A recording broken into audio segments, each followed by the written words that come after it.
Good morning, everyone. We appreciate you being here today. My name is Steve Field. I'm up here with Dave White this morning. We're both from the Prime Safety Department. Appreciate you taking a few minutes this morning to spend it with us. I think we've got a lot of good information today, so Dave and I are going to go pretty quick. Just to give you an idea of what we're going to talk about, you may have heard that there's been a recall on the CPAP equipment, most of the CPAP equipment that we use. So we've got Heather here from Cardinal Sleep to talk about that. We also hope to have Dr. Abraham here from Trinity Health. The doctor wants to give us an update on COVID, where we stand on the vaccine, maybe the next variant that's coming, and what we can do to protect ourselves and protect our company. We've also got Chris Martin and Stan Kasterke kind of talking about the progression from PSD to TNT and just how all that comes together for our new drivers. And hopefully we'll have time for Chase from Abacus to talk a little bit about taxes. It's not really tax season, but it's always important that you keep up on your taxes and what's going on there. And then, of course, we'll close out with Robert and Steve. And at any time you have a question, we've got mics around the room. Just put your hand up, and we want to get right to you because we do want to hear your questions. So I'm going to ask Dave to introduce our Salt Lake City and Pittston terminals. And go ahead, Dave. And Steve, today is Friday, June 18th. Forgot that date. 2021. That's okay. Usually I started that. I know I almost forgot last week. So I think you reminded me. But anyway, good morning, everybody, and welcome. I'd like to let's give a big shout out this morning to all three terminals we have here online. We got Pittston, Salt Lake, and Springfield. So give a round of applause to yourself. Thank you for showing up this morning. Hopefully everybody's getting their free breakfast and drinks over here in the cafeteria. Big round of applause for our cafeteria workers too. They do a good job. So this morning, I'd like to start out in Pittston, Pennsylvania. Do we have Rick Ifford up there? Good morning. How's everybody doing down there? Hey, we're doing good, Rick. I think we've hit the heat now, you know. I know a couple of weeks ago it was cold and rainy here. Now all of a sudden we're in the like 90s and hot. How about you guys? We're not 90s, but low 80s. We're gonna be fine this weekend. A little rain, but not too much. Father's Day is gonna be really nice. There you go. Perfect day right there. So who do you have for us up there this morning? We got a guy that came from Springfield up here. His name is Richard Brock. He heads up our training program up here. Richard. Good morning. Hey, Richard. Morning, Richard. How you doing? Doing well. I work in driver training. Some of you guys from Springfield have met me back there. We work down here on the training pad. It's about a half mile down the road. And work with all of our PSDs and instructors down there, helping them get on their way, get their CDLs, and get a new job. So, Richard, how long have you been here at Prime? So I've been at Prime since 2015. So I've been here 6 years. Nice. And how long have you been up here in Pittston? I've been here in Pittston for 3 years, going on 4. Yep. And what do you think your biggest challenge is down at the pad? Biggest challenge at the pad, organizing everything, keeping everybody moving in the same direction. There's a lot of moving parts down there, and that kind of goes out to drivers. If you're coming down there to the training pad, make sure you stay to the outside. Don't go through the training pads. Those are new folks driving down there, so if you pull through a training pad where somebody's backing, you could put yourself in a position where you get hit or they end up, not knowing what to do. So. Well, we appreciate you, Richard. Thanks for being here. Thanks. Richard, we really do appreciate you being up there. And over time, we've really seen a transition in our Pittston terminal up there. Obviously, the terminal itself, but now with the new pad up there, we do third-party testing up there. Our goal is always to have all of our terminals that you can get virtually any service at any of our terminals. We'd love to see you in Springfield, but if you're out in Salt Lake, you're in Pittston, you can get your truck worked on. We've got bunk rooms, we've got cafeterias, we've got a training program. So you have someone you want to refer from the Northeast, they don't need to make their way all the way to Springfield. We can do that full training and get them their CDL up in Pittston. So thank you, Richard, and thank you, Rick. All right. So let's go ahead, Rick. We do 7 days a week we do up here as far as the upgrades. That's awesome. Good job. 7 days. That's what we want right there. So anything else from up there, Rick? No, we're good. Have a great day. Good deal, man. If you guys got any questions, make sure you holler at us. We'll get you on the mic. All right, let's take it out west now. Let's go out to Salt Lake City, Utah. We got Troy with us, Troy Rich. Welcome to Salt Lake City. Good morning, brother. How you doing? Good, Dave. How are you today? Doing good. Hey, here it's a big occasion for Dave White today, guys. Is that true? No, it's not. Really, it's not. 20 years? Yeah, today is my 20th anniversary, man. It's great, great feeling. So thank you, Troy.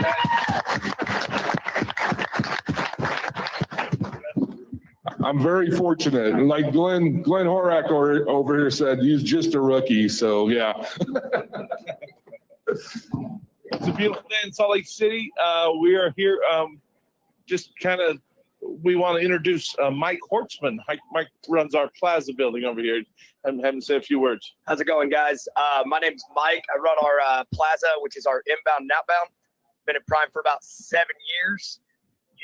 I will be the first person you see as you come into the terminal. I'm also the last person you see.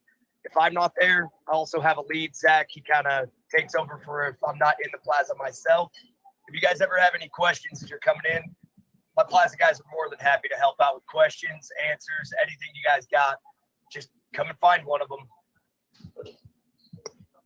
Well, we appreciate you out there, Mike. And our Plaza at all three terminals, our Plaza really plays a key role. Their job is not to antagonize or upset everyone, but they do have responsibilities out there. Sometimes there's messages on the truck where we need to see a particular driver or a drug test needs to be done. They're always looking out for your equipment, checking your tires. And a lot of our success on our roadside inspections, which Dave will talk about in a minute, comes from our program that we have in all three of our plazas out there, where we're constantly inspecting our equipment, we're documenting what we do, and it really makes a difference for us. So thank you for being out there, Mike, and taking care of our drivers and our equipment. No problem. I love it out here. Good thing. Troy, you got anything else? No, we're good to go, buddy. Thanks for coming to Salt Lake. I think you got some fake sound out there. You got that pipe through or something on that applause, don't you, in the morning? No, that's just pure excitement for being here, buddy. All right, good deal. Well, we're going to move on. If you guys got any questions, make sure you let us know, Troy. We'll get you on the mic and on video. All right, so back here to Springfield. One thing I'd like to do, if you're new to Prime this week, you're going through orientation, experienced driver, inexperienced driver, doesn't matter. If you could please stand at all. Let's do this at all three terminals, Salt Lake and Pittston too. Please stand up if you're new to Prime.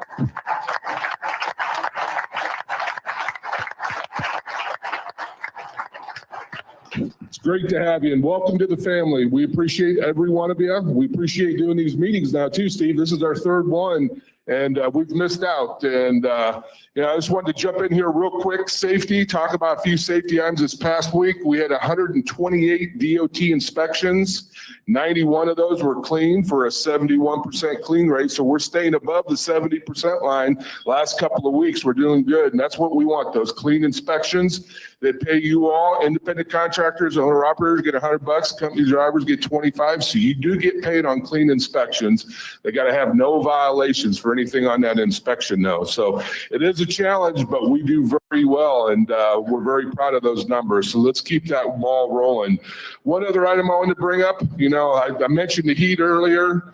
We're in the middle of June now. Father's Day is coming up and it's summertime. Remember, out there on the highways, traffic's going to get congestion. There's going to be no doubt about it. Families going on vacations, not paying attention. It's our job and your job as professional drivers to be safe out there and watch for those inexperienced motorists. Watch for those construction areas and those construction workers, because it's also construction time nationwide as well. And there's lots of work that needs to be done on our roads and bridges, and that's what they're going to start jumping on, and they already have. So be paying attention to that. Take your time going through those areas. Don't speed. Slow down by all means. It's not worth getting involved in an accident, even a non-preventable accident you don't want to be involved in. That could put you downtime and create more issues for you and in your business. And we don't want to create any issues. We want you making money in the way the freight's running right now. And we'll get Mr. Wutke up here in a little bit. Freight's going really well, but like Steve says, you can't offset an accident with higher rates. Best bet is just not to have that accident. So keep that in mind. Your safety is number one here, Prime. There's no doubt about it. So, Steve, I know we got a lot of speakers. We can always come back to safety. So I'll turn it over to you. Okay, Dave. I do want to just touch on one thing Dave talked about the traffic picking up. There's kind of some misinformation about the year 2020. Saw a lot of stuff during COVID. Well, traffic is less out there. Accidents are going down. That didn't turn out to be true. Miles were down in 2020 significantly. I think like 13% highway miles driven, but across the board, all vehicles, fatalities were up last year. But what was super impressive, that fatalities involving big trucks were down last year. And I think that just, again, shows the professionalism of all truckers out there, that this is not a fly-by-night industry. This is a very highly regulated industry. We have some of the latest technology on a lot of the equipment out there, all of Prime's equipment.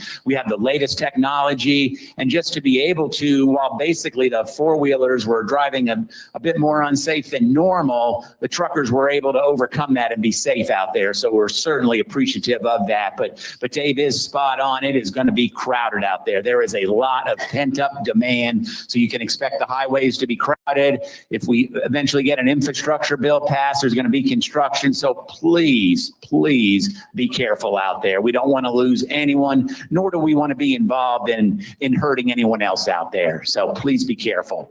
As Dave said, we do have a full slate this morning. I think I'm going to ask Dr. Abraham to come up first. For the newer folks, right downstairs below, we have Trinity Healthcare, which is run by Dr. Abraham and his staff. And Dr. Abraham provides us guidance at our other two terminals and with medical issues. So we're very fortunate. I believe he's going to talk about the vaccine and COVID a little bit. So I'll turn it over to you, Dr. Abraham. Thanks, Steve. Appreciate it. Good morning, guys. It's nice to be up here. It's been, about a year and a half since we've been up here. So it is good to be up here, and it's even better to be up here without a mask. So thrilled about that.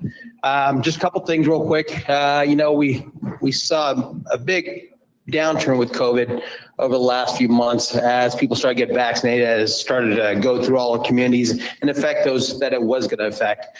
However, I know in Springfield itself, we're starting to see numbers go back the other direction. At the beginning of this week, Cox Hospital was about 30 COVID patients, and now they're up to 60. Of those 30 patients, only one of those patients had been vaccinated. All the rest were unvaccinated. And Mercy at the beginning of this week had 80, and only 2 of those had been vaccinated. The patients that are hospitalized currently seem to be younger patients.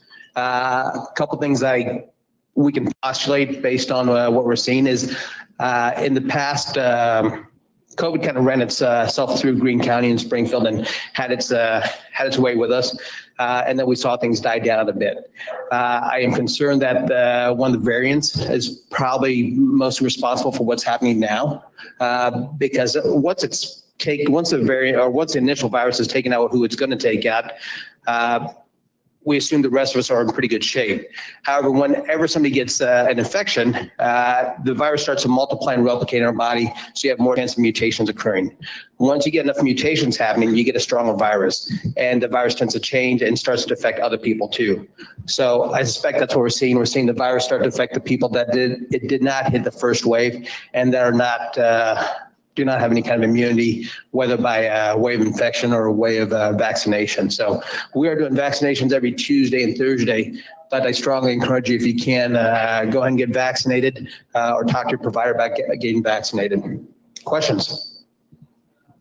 Dr. Abraham, as far as the vaccine goes, we know it really just can't be walk-in because of the once you open that vial. Can you kind of go over how you do it on Tuesday and Thursday and how folks can sign up for that? Yeah, so Steve brings up a great point there. Once you open a vial, each vial has 10 doses in it. Once you open a vial, it's only good for about 6 hours. So we're supposed to report any wastage to the state since it's a state-provided vaccine. So that's the reason we do it on Tuesday and Thursday, so we can batch vaccinate everybody when we can. The way to go about signing up for the vaccine is you go to our website. It's www.trinityhcmed.net. And then /COVID-19 and -19. Andrew, is there a way to put that out there? Thank you. So we can post that website out there, but you just go on there. There's a sign up link on that. You sign up for a time slot. You also have the consent form there, so make sure you fill that out. We are doing the Moderna shot, and the reason we chose that, the temperature requirements were a lot less stringent than Pfizer, and I kind of prefer that one over some of the other vaccines out there.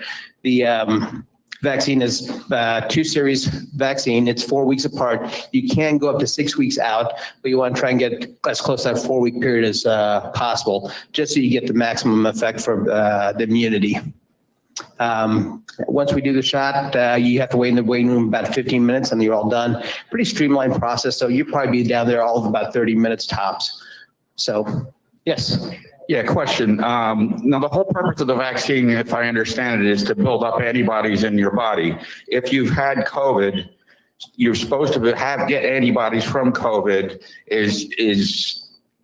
And from what I've read, it's better to have natural antibodies from getting the disease than artificially through the vaccine. So would you need to get the vaccine if you already had COVID and have the antibodies? And how do you test for that? That's a great question.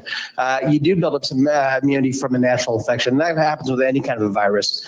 The speculation out there is that the vaccine actually, you end up building more antibodies with the vaccine. Historically, in previous vaccines, previous viruses, not necessarily the case. It was about a 50-50 there. But with the new technology that we're able to use, you're building up more antibodies with the shot. If you have a natural infection to COVID and you get natural immunity, you can expect those antibodies to last probably anywhere from 3 to 6 months. Again, there's no hard data out there about it. I suspect it is going to eventually become much like the flu. And you got to remember, COVID is what we call a coronavirus, and about 20% of your colds are caused by coronaviruses. So we've had coronaviruses for years.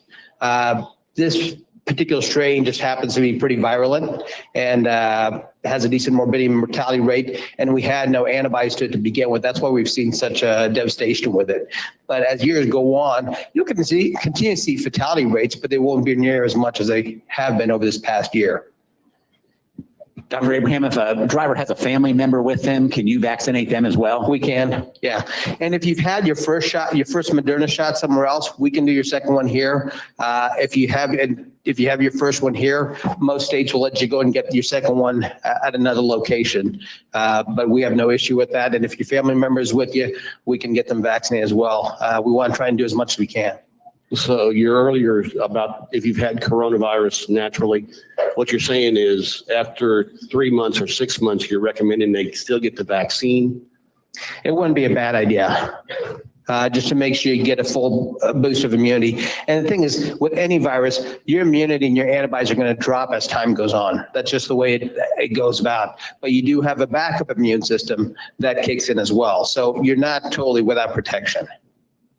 And the last question we had, Dr. Abraham, was can you vaccinate people from other states, or do they just have to be Missouri residents? Can you go over that? We can vaccinate drivers from other states. Initially, there was a little bit of a question about that, but we pushed the health department and they finally said, yeah, that's fine because you have people that are coming through here. We just cannot take the vaccine to other terminals or to other states because it is it's a state provided vaccine. We can't cross state lines with it. But if you come within our state, we can vaccinate you. Yes. No, and that's a tough one to gauge just because a lot of folks have got their vaccines elsewhere. We only have access to the folks that we've vaccinated. We've done probably close to 1,900 vaccines now, so. Trinity is located right in the basement. If you do have questions, they've got a great staff down there. We rely on them. And I will ask you, if you have a few minutes, Dr. A, if you could hang around while Heather's speaking, because you're also tied into our sleep program, and appreciate you being here today. Appreciate it. Ready, Heather? Oh, you got a question?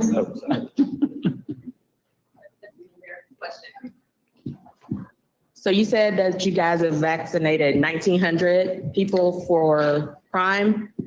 and let me correct it, we've done 1,900 doses, so that's probably about 800, sorry. I gotta do my math. 950. Yeah. Okay, so what's the total population of the people that you would have access to vaccinate? Because you're counting dependents as well as terminal employees, as well as truck drivers. So is there any way, based on the number that you have the potential to vaccinate, that you could say we vaccinated 25%, we've only vaccinated 15% based on that number? It's hard to say because a lot of drivers and such have had their vaccines in other states. So we don't have those kind of numbers. We could provide ours. It just a matter of running a spreadsheet and doing a query and identifying who is an actual associate of Prime and, who are outside dependents. So, Okay, you ready, Heather? I don't remember, time gets away from us, but I think we've been running our sleep program maybe for 15 years when we started with Duke years ago, probably about 15 years, give or take. And, there's been some hiccups along the way. I think we were probably ahead of most trucking companies with this very important issue. And it is a critical issue. As I talk to drivers, maybe there's some resistance in the beginning, some apprehension, but then you start hearing stories about, I can't sleep anymore without that CPAP. I sleep so much better. We've really got a great program going here with Cardinal Sleep, which is run by Heather and her staff. But then on Monday afternoon, boy, we really got blindsided by an issue that's going to take all of us working together to work through. And unfortunately, we have more questions than we do have answers. But I wanted to open the chain of communication with Heather, kind of let her kind of talk about where we stand and what we're hoping in the next couple of weeks to hear as we work through the issue with the recall with the Philips product. So Heather, I'll turn it over to you. Okay, good morning. I'm Heather. Again, I've been saying good morning every day since Tuesday now, and it's going to be one eventually. But the recall has been. I've been in this field for 25 years, and I've never seen a recall like this. So we're all in the same boat. The things that I do know is if you are on one of the recalled machines and you can find the devices in the link that was sent out in the message. If you don't know the name of your device, there are pictures if you continue to follow the link. But I do know that they're going to be replacing the units. There was some talk about parts, there was some talk about repair. So eventually you will get a replacement unit. The timeline on that is I don't have an answer for at this time, unfortunately. Philips doesn't have an answer to give to anyone. But I do know that you will get a replacement unit. If you are a current driver and you have received your machine through us, we will be registering all your devices, so you will not have to go online and fill out that patient portion of the registration. We're going to do all that for you. So the devices will come here, or we'll probably keep them in Salt Lake as well, so that we'll have them at both places. So when we get those in, we'll start notifying you to come in and get your new device. If you have a device that is anytime after May of 2015, then it was done through us. So if you're a current driver and that's anytime after that, even if it looks like it's one of the older models, it's included in that recall and we can still get you a brand new one. If you decide that you're going to do this on your own, I don't encourage that, even though it sounds like it might be easier or faster, but the devices that they're going to send out are a brand new model that look completely different. And also they're not going to be set for you. So they're still going to ask when they send it for you to take it to your provider to be set on the settings that your machine is at. So if you'll, allow us to just go ahead and do all the registration process, which is going to be a big task, but I think it will work out much better for you. And all you'll have to do is just be notified and we'll get that for you. We did have a question that was kind of on that, Heather. If someone has already registered it themselves online, that will work. That will work. If you've already been able to do that, then that will work. Just make sure that when you get the machine, no, it's not going to be set to your settings. So you are going to want to bring it back to us if we are the provider, and then we'll be able to get it set for you. If you have a machine that wasn't done through us, then you do want to go online and you do want to make sure that you do register it. You know, a lot of people have been asking, well, exactly what is the recall for and why is this so serious? Can you talk about that a little bit, Heather, the breakdown of the foam? And Yeah, it's basically a polyurethane foam that they put in there. It was used as a sound barrier so that the machines are quiet. And what they have found out is that in high heat, high humidity, even use with some of the cleaning machines, it breaks down faster than what they had anticipated. So with that, it breaks into small particles that can be inhaled. I know the numbers that are out there, the same as what is in the recall, and it's a very small percentage that have been affected. But it's still something that they've recalled the machine. They've advised everyone not to continue usage. So it's definitely something important and that we want to make sure that we follow the guidelines. And certainly this recall does not just affect Prime. The information I read yesterday said this is 3 to 4 million machines worldwide, of which about half are in the United States. We've talked to some of our contemporaries out there, some other what I consider well-run trucking companies that have sleep programs, same boat. We're all trying to get information. One of the things Heather is going to do is those drivers that say, I can't sleep without the machine. Heather's been scouring the country for replacement machines. She does have a limited inventory. And for those folks that it truly, I won't say it's life and death, but it really is the difference between them sleeping and not sleeping. We'll work on getting them a replacement machine out of what Heather's been able to acquire throughout the country. You know, she knows everyone within the industry, and if there's a machine to be found, she will get it. And we did have another question, Heather. If maybe they're on a dedicated, like the Southeast Regional, if their replacement machine comes in here, can you ship it to them? Would you be able to set it and ship it? Yeah. Yes, if you are on a dedicated and you do let me know the information, then when the machine comes to us, we can set it and then ship it to you so that you don't have to waste time being routed out of the way for that. If you're going to be able to get through Salt Lake City or here, then, you know, we definitely want to be able to go over it with you and show it to you and everything. But if you're on a dedicated, then we'll definitely make arrangements so that you won't have to come off of that and lose time.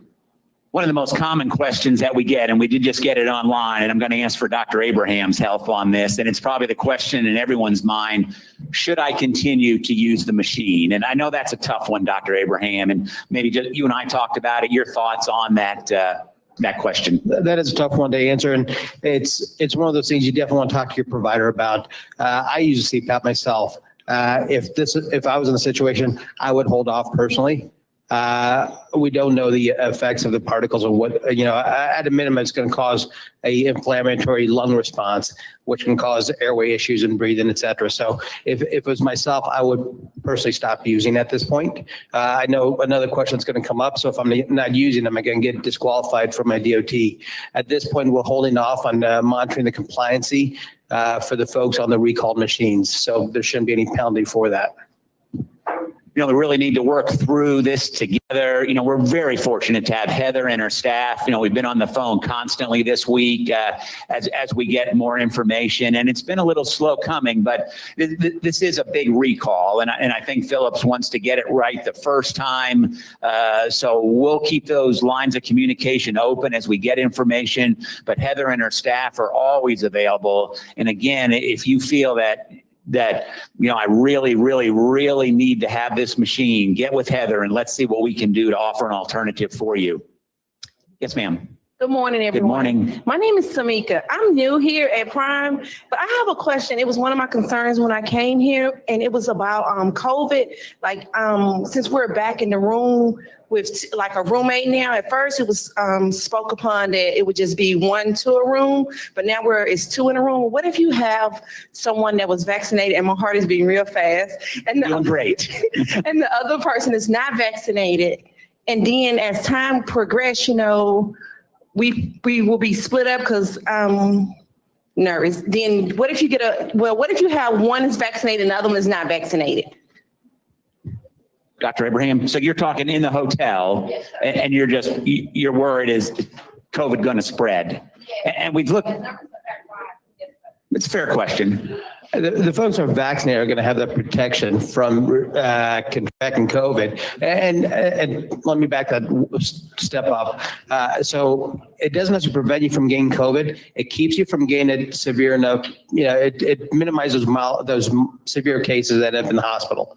So that's why we see the numbers now. I mean, the people are hospitalized locally. The majority of them are, pretty much all of them are the ones that are not vaccinated. So you probably have people in the community that might contract, that have been vaccinated that contract a mild form of COVID, but those people from what we're seeing do not spread it and do not develop the severe symptoms to the most degree there. So, but as far as cohabitating in a hotel room, the vaccinated person obviously is going to be in pretty good shape. The unvaccinated person, if they should have COVID, it is a small risk, but it is there. Does that answer what you're asking?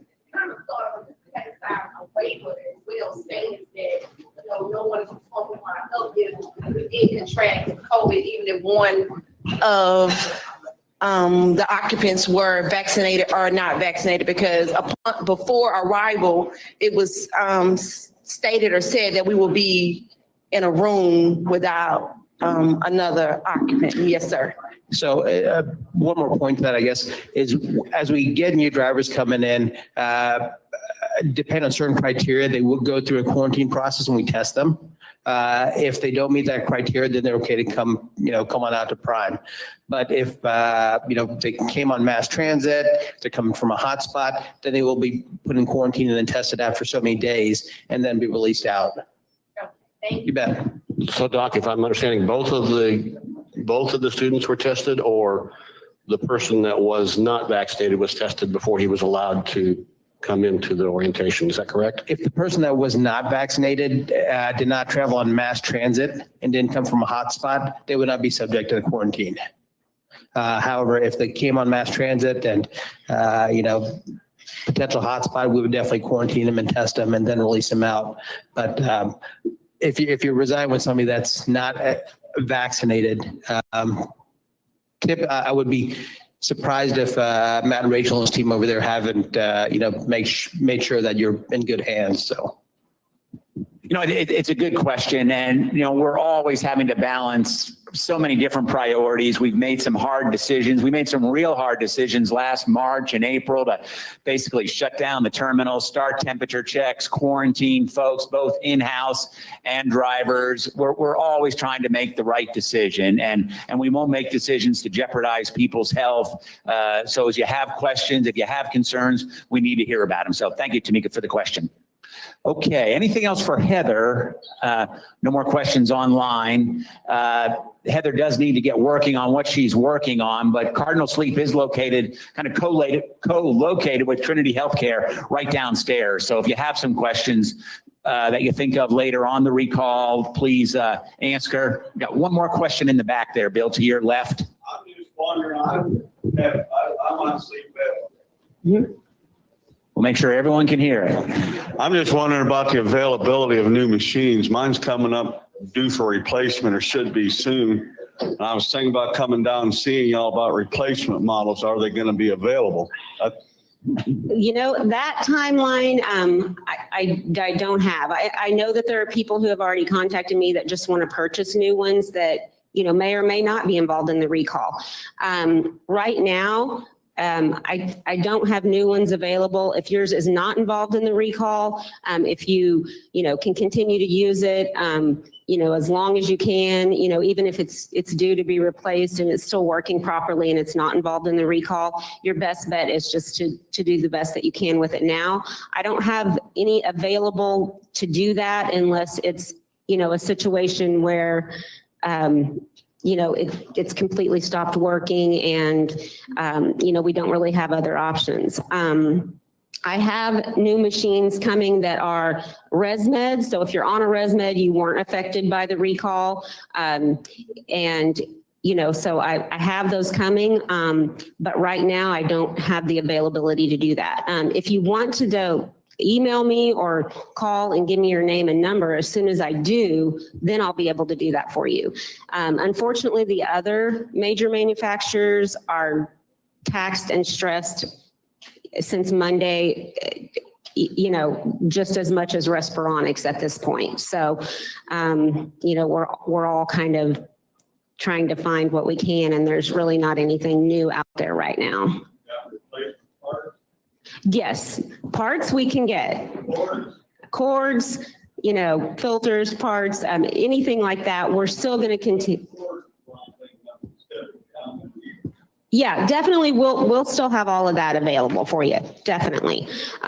One more thing I had told Steve earlier is if you're on a BiPAP machine, one of the recalled machines that's a BiPAP, those are, going to be available a little bit sooner. And I may have some available, within just a couple weeks. They're, very few people compared to the amount that are on an AutoPAP or a CPAP. So if you are on a BiPAP, it's in your best interest to go ahead and call me, and maybe we can get something, very quickly going for you. So.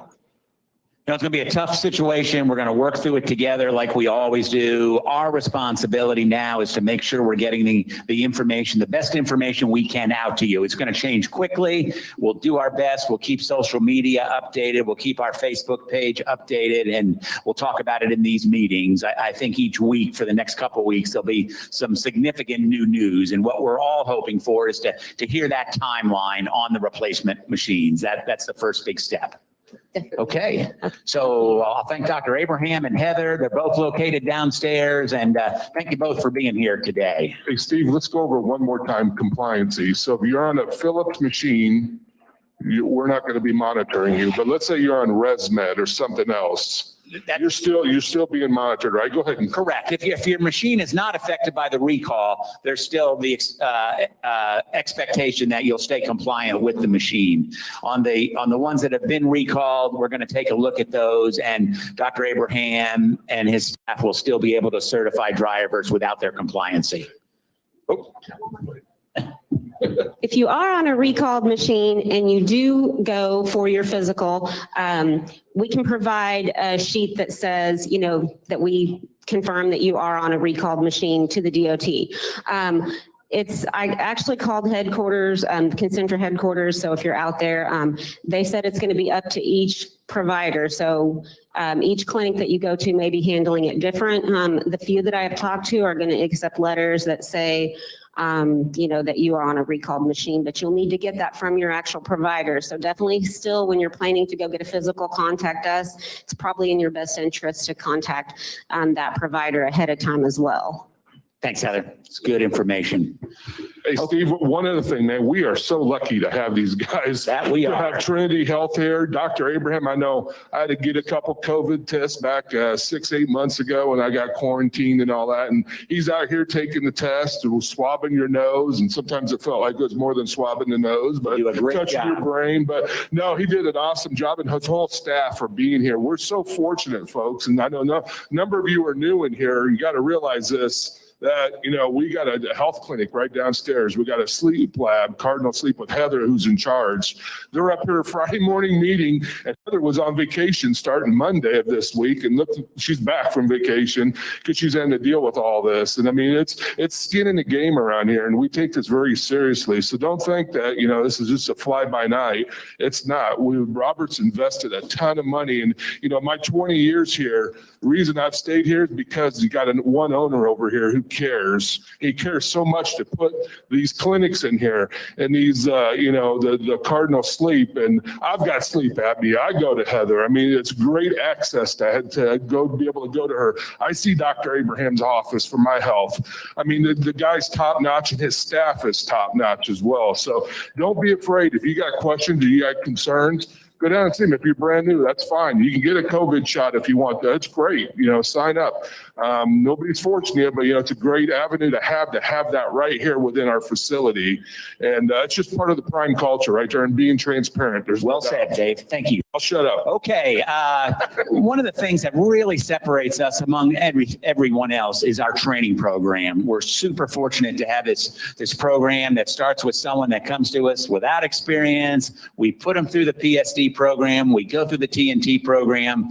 One thing that we had this week was our driver advisory board, where we listened to some of our drivers, and they had some suggestions on communication and making sure that all the things that we believe in are in place, that our drivers realize are in place. So we're going to have two speakers here. We're going to have Stan Kasterke, who really works very closely with the PSDs, and then Chris Martin, who's accepted a new position with Prime, working with the TNT. So Stan, if you'll go ahead. Good morning. Good morning, everyone. My name is Stan Kasterke, and I do work in the driver training program. Richard Brock, we've got him out in PA, Aaron Ward, and our crew out in Utah. We're so proud of them and what they do. So I have the privilege of being able to attend these driver advisory board meetings. We learn so much in those. We have so many smart people that are behind the wheels of these trucks that are helping us, holding us accountable, staying consistent with things. So one of the things that we talked about this week, a couple of topics that came up that I want to cover. One is, if you're a trainee on the truck and there's problems on the truck, you know, this fear of retribution, that's an awful big word. Dr. Abraham was using big words earlier. I had to look them up because I didn't know what they meant. If there's a problem on the truck, we can't fix it if we don't know about it. I'm talking to whether you're PSD, TNT, or whoever that is. On the app, there's actually your fleet manager's phone number and name. You have the opportunity to call that, and our expectation is you're going to talk to that fleet manager at least once a week as a trainee. Okay. Instructors and trainers, we've got some accountability here. If you're an instructor and a trainer, my expectation and our program's expectation is that you're going to have that trainee talking to your fleet manager at least once a week. The fleet managers have responsibility that they should be requiring that you check in with them once a week. If there's a problem, we can't fix it if we don't know about it. Facebook is not your friend. I know there's a lot of people that offer a lot of really, really great advice on Facebook. Not always. So if you have a concern, if you have a problem, please, if you have a pen or if you want to turn on your recorder, I'm going to give you my direct phone number here. I have my desk phone. I actually have it programmed to my cell phone. So my direct line is 417-521-3299. And I'll have Andrea post that. I guess it's posted already, but anyway, if there's a question or a problem, if you don't feel comfortable talking to your fleet manager about that, you can call me. If you're out of the PA office, you can get with Richard Brock. I'm going to have him give his direct line number. If you're in Utah, I'm going to have Aaron Ward give his direct line number. We need to know about it, okay? I can't fix it if I don't know about it. The second thing, it's more accountability here, are clean trucks. Now, I get it that not everybody has the same standards. We have some folks who, you know, they're using Clorox wipes. They'll go through a whole box of Clorox wipes in one day. You know, maybe that's a little extreme, but if that's what it is, that's what it is. But dirty trucks, it's not acceptable. If you're a trainee and you're in a truck that is not clean, hygienically clean, if there are urine bottles in that truck, if there's trash in the floor, then we need to know if you're in an unsafe or an unsanitary situation. I can't fix it if I don't know about it. And our goal, our program is incredible. We try hard every day, but there's always opportunity to do better every day, right? So hold us accountable to that. But again, let us know if you're in that situation, if you have a problem with it. We want to have good relationships with our drivers and with our training, our folks in our training program. But we have a job to do. We have responsibility to you who have stopped your life to come into our driver training program. I mean, you put everything to the side. Hopefully you had opportunity that you could save up enough money, or you paid your bills ahead to be able to come into our driver training program. But we understand that that's not the case. You know, I told the class yesterday that we look at numbers, the growth of Prime. We have to look at numbers to grow Prime. But I promise you, each and every one of you, each face that I'm seeing in this room today, we care about you. We understand we have to grow, and numbers are our growth. But you're each one an individual that has committed to working at Prime and have sacrificed so much to come to work at Prime. I just want you to understand how serious we are about this. And I need your help to help us get better, okay? This means Jetson, Missouri. And I think Utah and PA as well, okay? Just do your best. And we're going to do our very best every day, okay?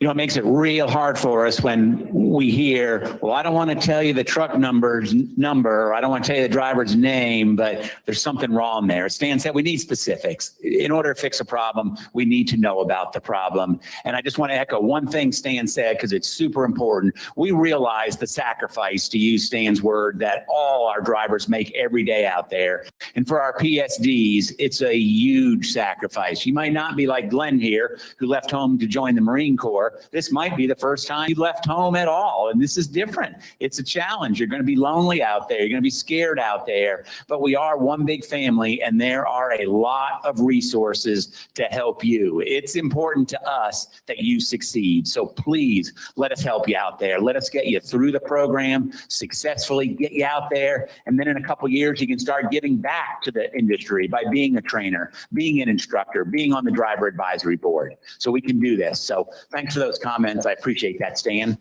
Chris, are you ready? Ready. You know, Chris has been with us almost 19 years, all of it spent in operations. So I think that's a great background for what he does now. And it's a huge task of matching up all our TNTs with our trainers. So tell us what you're doing, Chris. Okay. Good morning. My name's Chris Martin, and I'm in driver development. Okay. So I'm going to be working with you if you are you're a BC to CC to trainee, let's just say come into orientation and just getting started, or if you are in our PSD program and you just passed your CDL test, then I'm going to be working with you after that. Okay. So from the time that you're a trainee, a BC to CC, through the training program up until you upgrade into your own truck, I'm going to be working with you.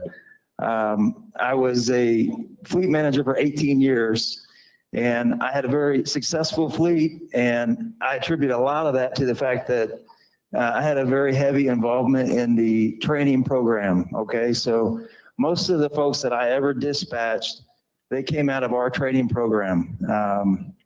The only way they ever knew how to do things was the Prime way, let's say. Okay, so in my mind, they had graduated from the best trucking school that they could possibly come from. So I had a big head start there. But let's talk a little bit about what do you need to do from the time you start your training process until you upgrade and get into your own truck. Okay, so let's say that you were a PSD student, you just passed your test. One of the first things they're going to do is they're going to give you my phone number and tell you to call me. Okay, and I might call you first, and first thing I'll tell you is congratulations on passing the test. Okay, because that's, in my mind, that's definitely one of the toughest parts of the training process is passing that CDL test. So congratulations. We'll talk a little bit about what you need to do through the training process. What do you need to accomplish to get into your own truck? Okay, and a little bit about what to expect. And then what I'm going to look to do next is pair you up with a trainer. Okay, so you would have all taken the core value survey, and our trainers take the core value survey, and we're going to try to get the best match possible so that you have the best learning experience out there on the truck. Okay. Next thing, you'll be contacted by a fleet manager. Okay, so once we have you paired up with a trainer, you're going to hear from a fleet manager. They're going to introduce themselves and just start that relationship. And then they'll have their trainer call you next. Okay. And from there, my goal is to, give a trainee, make sure that they get the best learning experience and have the best living environment throughout the training process, so that, we want to teach them everything they need to know to operate on their own safely and profitably. Okay. So you're training, you've met the requirements, you're ready to get your own truck. The next thing, you're getting a hold of your fleet manager, and we're setting up a time to come in here to upgrade. Steve Passon, a lot of you may know Steve Passon. He'll kind of take over from there, and he'll get you on a list for a truck and help you get into a truck as quick as he can. But I'm trying to think, I guess Jim wanted me to talk to you about a new pay package that we have for our trainees. So we're really excited about that. We haven't had a trainees in a while. So in the past, if you were a B seat driver, then your guaranteed pay was $700 a week. So we're going to bump that up to, starting next pay period, our trainees will see a guarantee of $900. So $200 additional dollars a week, okay? And then for our CC drivers, they were at $600 a week. They're going to go up $200 also to $800 a week. And again, that's starting next week. You'll hear about that if you haven't already. And if you have any questions on it, just ask your fleet manager. You can ask me. Again, my name is Chris Martin, and I'll give my number out too if anybody wants to write it down, or I'll be here through the meeting so you can check with me. That might be best. Just check with me after the meeting. Come and talk to me. And I would just say too, if there's anybody here that's, when I was running my fleet, I was always looking for talking to everybody about getting involved in some way in the training process. Whether you're a trainer or an instructor, maybe you don't want to do it all the time. You just want to try it. So I would just say if there's anybody here that has ever thought about being a trainer, maybe you got questions about being a trainer, you used to be a trainer, had a bad experience, come see me and I want to talk to you. I mean, we need all the good trainers we can get. You might not know if you'd be a good trainer. We try it, we'll talk about it. If you leave here and you think about it later, talk to your fleet manager. You can ask him, say, hey, I want to talk to Chris Martin, get me in touch with him. Okay. So appreciate everything you do. Whoa. Yeah. You got some questions coming from your online audience, Chris. Oh, no. Okay. All right. We have a question from Jay Johnson. What's the difference between a B and C seat? B and a C seat. Okay. So a short answer would be experience. A B seat, if you just come into Prime and you got your CDL somewhere else and maybe you've been doing some driving, a B seat would have a little bit more experience than a C seat. If you go through our driving program, our PSD program, then you're going to start out your training experience as a B seat. You're going to skip right to B seat because we think you've had some pretty good schooling. So we're going to qualify you as a B seat right off the bat. Another difference would be just the number of miles that you'd need to complete to get into your own truck. So if you're a C seat, 40,000 safe miles is the minimum. If you're a B2, it would be 30,000 safe miles, and then a B1, 15,000 safe miles. And then another question from Alfredo. How does this pay for training going to affect trainers' pay? How does the pay increase impact trainers' pay? Okay. So the question was, how does we're paying the trainees more. How does that affect the trainers? Okay. So the trainee pay is going up $200 a week guarantee, and the trainer's responsibility goes up also $200 a week. It's a per day amount.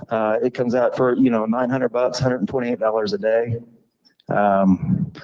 But it goes up in line per day with the trainees pay.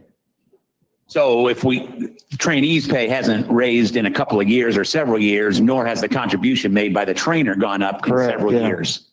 Correct. Any questions for Chris while we have him up here? Or Stan? They're both very accessible. Again, it's our responsibility to make this program work. We're good at it. Some of our 2 million safe mile drivers that we honored this week at a banquet, they started as PSDs. It probably seems like a lifetime ago to them, but they started here with no experience, and we had them up on stage this week honoring them for 2 million safe miles at Prime. So the program does work. It's not easy. It's challenging, but if you put the effort in, you will make it through successfully. I can just about guarantee it. I think there's one question there, Keith.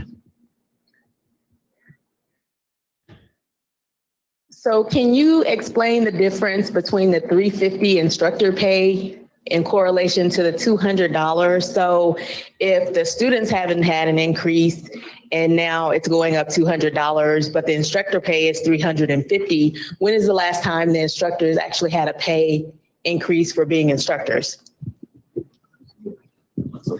So the pay for the instructor is $300 per week. We did raise a few years ago, we raised the trifecta bonus. What we do is based on performance. My paycheck is based on how well I do and how well the program does. I don't know that we'll do anything different on the instructor's pay. We have talked about that in the past. I would prefer to do something more on the performance side of it. We have done some increases to lease operators' pay if they do a PSD. So that can really help. And I should have brought those numbers. I don't have it, but I could get those. We'll get those posted. So we've done some stuff with the independent contractor pay to help offset some of that cost for that payment while they're on the training pad. I'll get that out. I was thinking about something totally different this morning. Are you an instructor or trainer? Huh?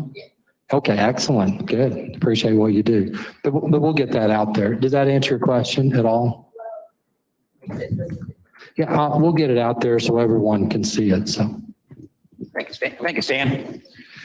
We hit this stuff head on. We're very transparent. There's always discussion. Anyone is available to discuss anything that we've talked about today, whether it's CPAP, whether it's a medical issue, whether it's training, whether it's PSD. We want to be out in front of it. We want to be transparent on every topic. Thanks, Chris. Okay, thank you.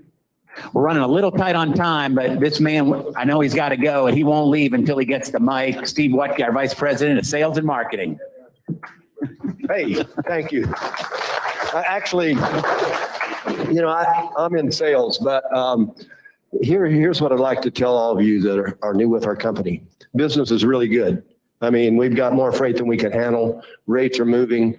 I think the point on this additional pay and how that's going to impact everybody, we're hopeful that as an operator and a trainer, you've seen the impact of these rates, and hopefully you realize what has happened in the last year and a half. Our customer base has really bought in.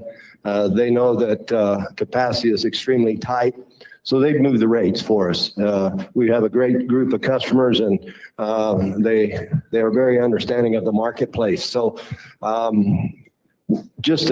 think that's where you were trying to get to, but maybe not. If not, I apologize. Dr. Abraham is really special. I heard what he said. I hope you all heard what he said.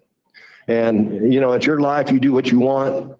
This is not one of those deals that you have to or have not to. It's your choice. I'm kind of young for my age, and I'm healthy.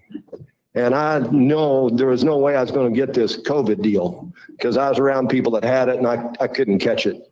But I got the shot. I got the shot because I think it's my responsibility to protect others. And I just feel like it's the right thing to do.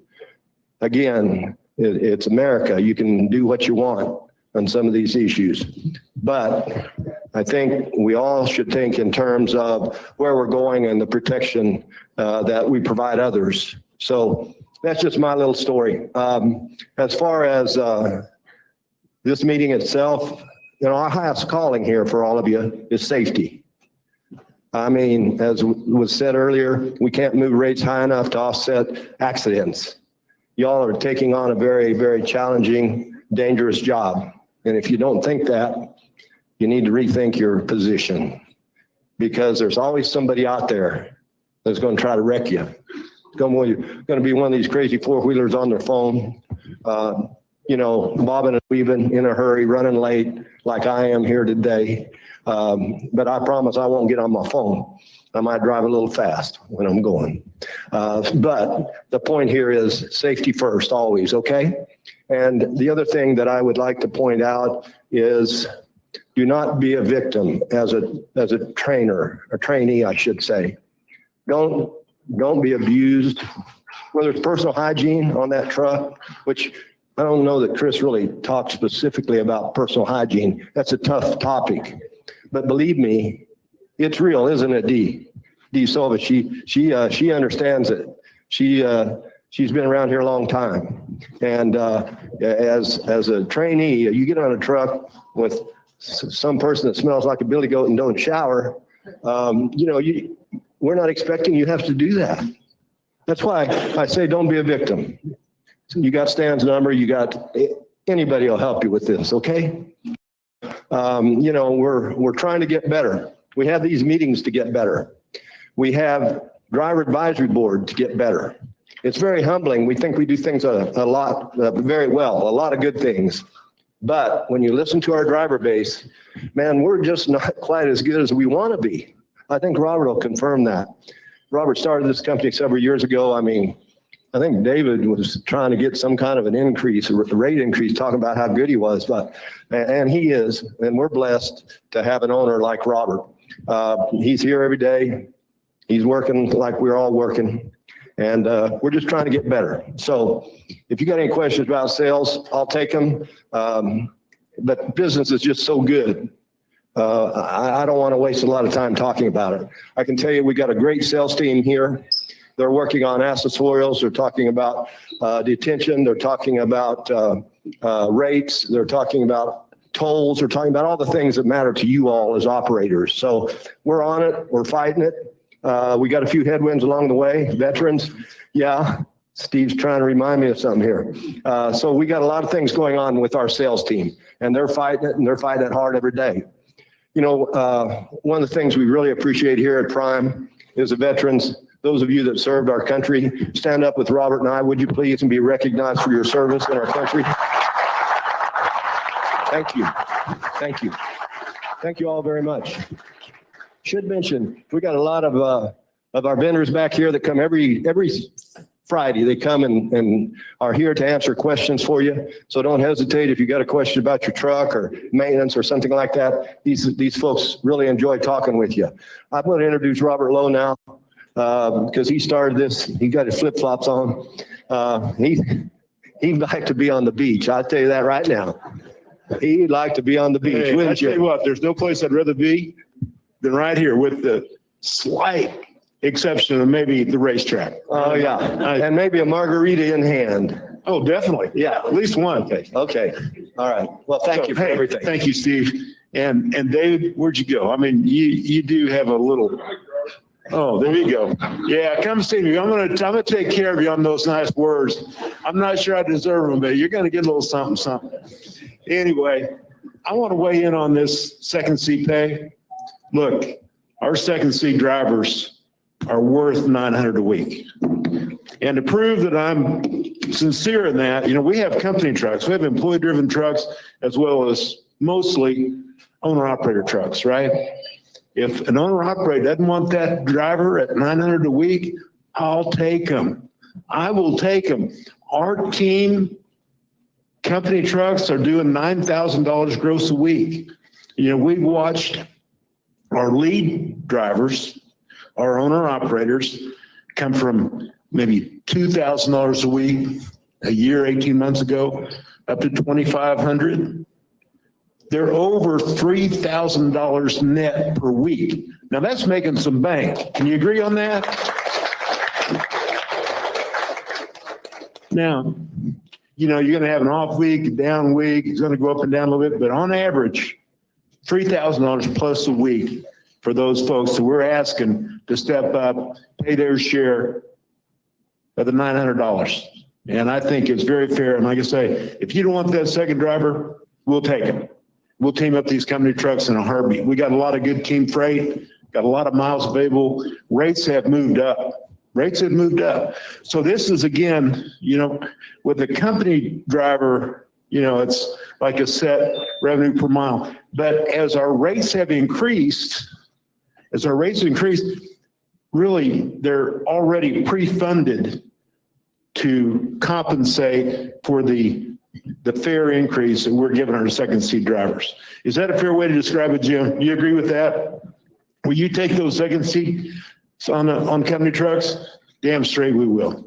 We appreciate all our drivers, but we got to be fair too. These folks are making a sacrifice to get out there and get in this industry. We've been losing too many of them, quite honestly. It's a marketplace. You know, if the market for these second seat drivers, these other companies will hire them, put them right out to work at 900, we got to match up with that. Because these poachers, I call them, you know, these other companies that we're competing with, they start poaching our second seat drivers. They say, hey, we'll make you a lead seat over here. Now, I hope I'm not putting anybody, an idea in anybody's head to go over yonder, because if you do, I'm going to come try to find you and fetch you back, because we want you here. We want you here.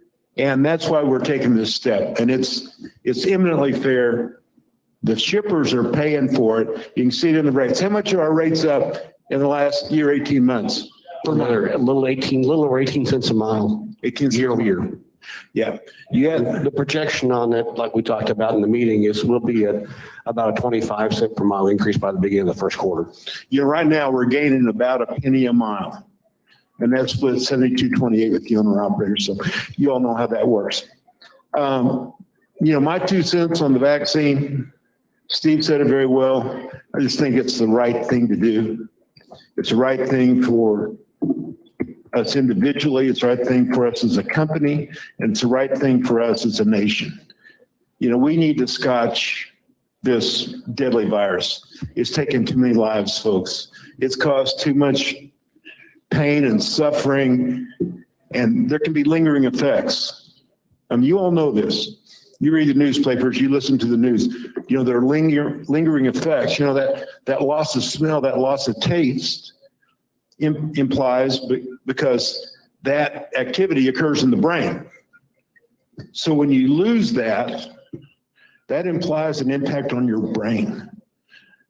Brain tissue doesn't regenerate very quickly, or perhaps not at all. You do not want to get this virus. You do not want to get this virus. It has lingering effects. It can have effects on people that are maybe 2 or 3 steps removed from yourself, right? You don't want to hurt those loved ones. They may be susceptible. They could die, or they could have lingering effects, pain and suffering. We don't, you know, we're about safety. We're about taking care of our people. So I'm just asking you to, again, we're not going to mandate anything. That's just not how we roll. But I'm going to ask you to consider it very, very carefully, because the vaccine can save us. It's already having an impact because the country's opening back up. That wouldn't be happening if we hadn't come up with these amazing, amazing medications. So I'll end on a positive note. Business is good. Sun is shining. It's shining a little bit too much. I mean, this 97, I mean, that'll get after you, you know. That's why you want to keep that AC going and keep that APU running, so we can keep cooling those trucks, right? You're doing an amazing job. God bless each of you. Be safe out there. Thank you.